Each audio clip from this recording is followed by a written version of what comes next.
এমন পাঁচটা আমল আছে, যেই পাঁচটা আমল কোনো মা বোন কোনো বান্দা বান্দি যদি করতে পারে, আল্লাহ রসুল বলেন জান্নাত তাদেরকে আহ্বান করতে থাকবে, ডাকতে থাকবে। পড়েন সুবহানাল্লাহ। এক নম্বর আমল হলো হাফিজুল লিসান।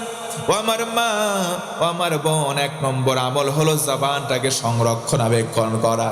রসুল আমার অন্য হাদিসে বলেন, মান সামাতা নাজা, যে ব্যক্তি চুপ থাকবে সেই ব্যক্তি অযথা কথা বলা থেকে চুপ থাকবে, সেই ব্যক্তি নাজাত পেয়ে যাবে। ও আমার মা, আপনাদের এমন একটা গুণ আছে, দুইজন বোন যদি একসঙ্গে বসেন কথা না বলে তারা থাকতে পারে না, তাদের পেটের ভাত হজম হয় না। এই জন্য বলবো মা, বেশি বেশি চগলখোর করবেন না, অন্যের নামে গীবত করবেন না। জোরে করেন ইনশাআল্লাহ। আমরা কেউ গীবত করব না, পরনিন্দা করব না, একের কথা অন্যের কাছে লাগাবো না। আল্লাহর রাসূল অন্য হাদিসের মধ্যে বলেন, কেউ যদি দুইটা বিষয়ের জামানত দিতে পারে, আমি রাসূল তার জামিনদার হয়ে যাব, সঙ্গে করে জান্নাত পর্যন্ত নিয়ে যাব। এক নম্বর হলো ইসহাব্বা জবান, দুই নম্বর লজ্জা স্থান। কেউ যদি দুইটা জিনিসের আল্লাহর রাসূলের কাছে জামানত দিতে পারে, দুইটা জিনিসের সংরক্ষণাবেক্ষণ করতে পারে, রাসূল আমার সঙ্গে করে তার জান্নাতে নিয়ে যাবে। আরেকবার সুবহানাল্লাহ। পাঁচটা আমলে জান্নাত তাকে ডাকবে। দুই নম্বর আমল তালিল কোরআন, বেশি বেশি কোরআন তেলাওয়াতকারী হতে হবে। আজকের সমাজে কোরআন তেলাওয়াত নাই। এমন একটা সময় ছিল বাংলার জমিনে সকাল যখন হতো সঙ্গে সঙ্গে কোরআন তেলাওয়াতের শব্দ শোনা যেত। আজকে মা বোনরা কোরআন তেলাওয়াত করে না। সকাল ঠিকই হয়, সকাল হওয়ার পরে মোবাইলের মধ্যে বক্সের মধ্যে গানের বাজনা বাজে।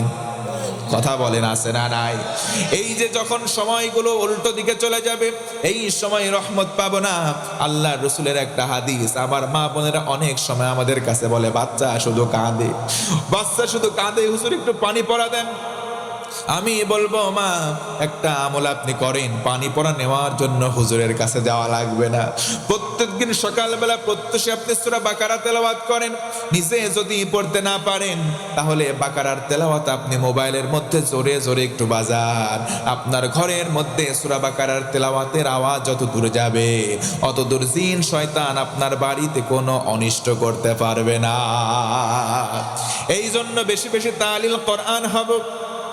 তিন নম্বর আমল, আমরা ক্ষুধার্তকে খাদ্য দেওয়ার চেষ্টা করব। চার নম্বর আমল হলো বস্ত্রহীনকে আমরা বস্ত্র দেব হাসরের দিন আল্লাহ রাব্বুল আলামিন আদম সন্তানকে ডাকবেন, ডেকে বলবেন, আমি অসুস্থ ছিলাম, কেন তুমি সেবা করো নাই? আমি তোমার কাছে গিয়ে হাত পেতেছিলাম, কেন খাবার দাও নাই? আমি তোমার কাছে বস্ত্র চাইলাম, কেন কাপড় দাও নাই? বনি আদমের কথা যখন এইভাবে আল্লাহ বলবেন, আল্লাহর রাসূল বলেন, বনি আদম তখন বলবেন, আল্লাহ তুমি প্রভু কর্তার, আমরা কেমনে লইব তোমার পরিচর্যার ভার, এটা কেমনে সম্ভব?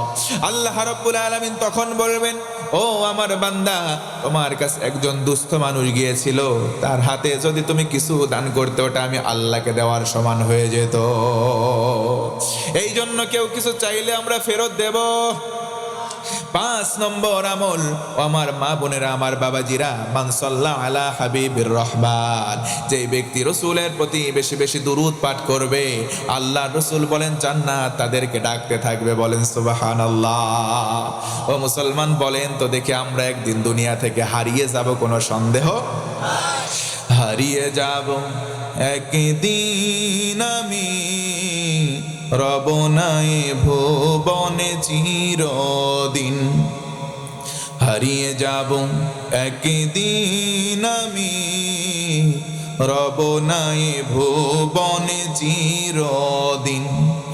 ক্ষমা করে দিও তোমরা আমায়, ভুল করে থাকি যদি কোনো দিন। হারিয়ে যাব একদিন আমি, রব নাই ভুবনে চিরদিন। কথা বলেন ঠিক কিনা? একদিন মৃত্যুর সময় চলে আসবে, মৃত্যুবরণ করব। বড়ই পাতা গরম পানি গরম করে আমাদেরকে গোসল দেওয়া হবে, কাফনের কাপড় দিয়ে চকলেটের মতো মুড়িয়ে আমাদের কবরস্থ করা হবে। কোনো সন্দেহ? সন্দেহ? সাজিয়ে গুজিয়ে দে মোরে, সজনী তোরা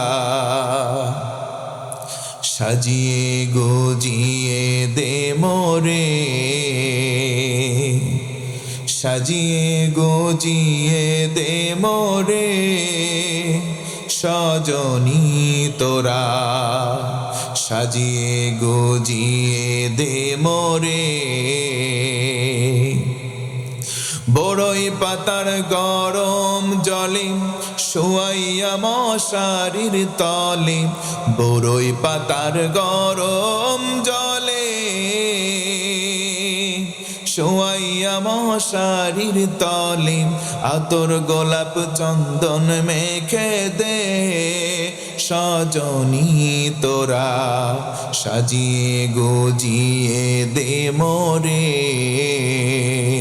সাজিয়ে গুজিয়ে দে মোরে সজনী তোরা, সাজিয়ে গুজিয়ে দে মোরে। একদিন সবাই পৃথিবীর মায়া ছেড়ে বিদায় নেব কি নেব না, সেই বিদায় নেওয়ার আগে আসুন এই 7টি আমল আমরা বেশি বেশি করার চেষ্টা করব ইনশাআল্লাহ। 1 নম্বর, ভয় করব কাকে? 2 নম্বর, তাওয়াক্কুল তথা ভরসা করব কার প্রতি? 3 নম্বর, অন্তরটাকে স্বচ্ছ করব। 4 নম্বর, নামাজ আমরা ছেড়ে দেব। 5 নম্বর, দাওয়াত দেব কোরআন দিয়ে আল্লাহর দিকে। এরপরের আমল আমরা হালাল আর হারামকে ফারাক করব, হালালকে গ্রহণ করব, হারামকে ছেড়ে দেব। আর সর্বশেষ মাপ চাইব ভুল হইলে কার কাছে?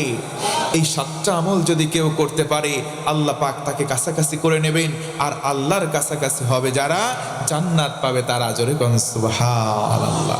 যতটুকুন বললাম কোরআন সুন্নাহ এবং বাস্তবতার নিরিখে বলার চেষ্টা করেছি। ভুল ত্রুটি হতেই পারে মানুষের, অনিচ্ছায় যদি কোনো ভুল হয় আল্লাহর কাছে ক্ষমা চেয়ে নিই। আপনাদের সকলের কাছে ক্ষমা সুন্দর দৃষ্টি আহ্বান করি। আমি আমার এলো পাথারি কথা বক্তব্য এখানে শেষ করছি। আর